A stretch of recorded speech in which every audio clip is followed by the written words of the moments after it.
50 saatlik günlerimde bir bala tapılsana, pille pilla sakasılsın gelmeyin sapansana.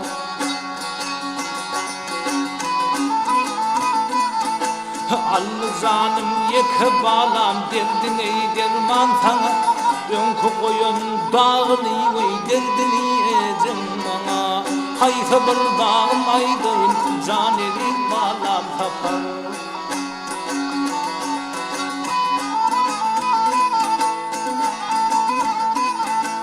Bu gariplik uğrasın karşımda oynap gülmedin, her yetenin kapısına ben bir kalın gelmedim.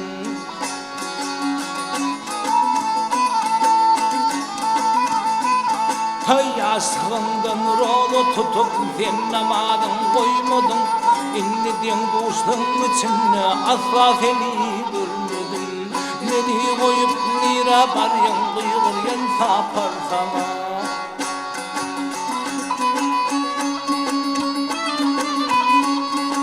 Rahmetin asıyonun ben yeke kaldım ey Huday, battı gün gece karanlık dolmadı asmana.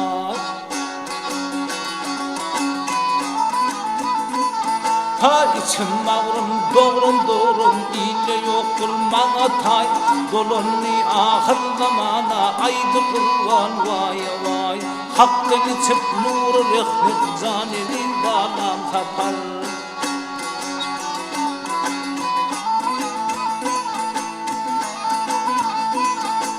Geldini şiirin sıfat gerkerin zuvalları, arlamaysam bu ne haldir kul perişan halleri.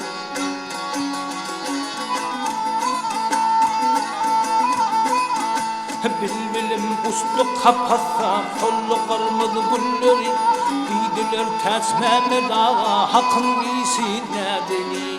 Men olup Muhammed'i düzdü kalır bağlam sana.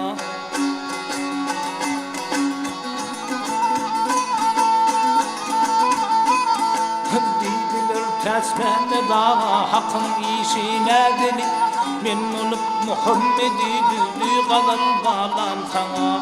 Meni koyup nira baryan kıyır yer sapal sana.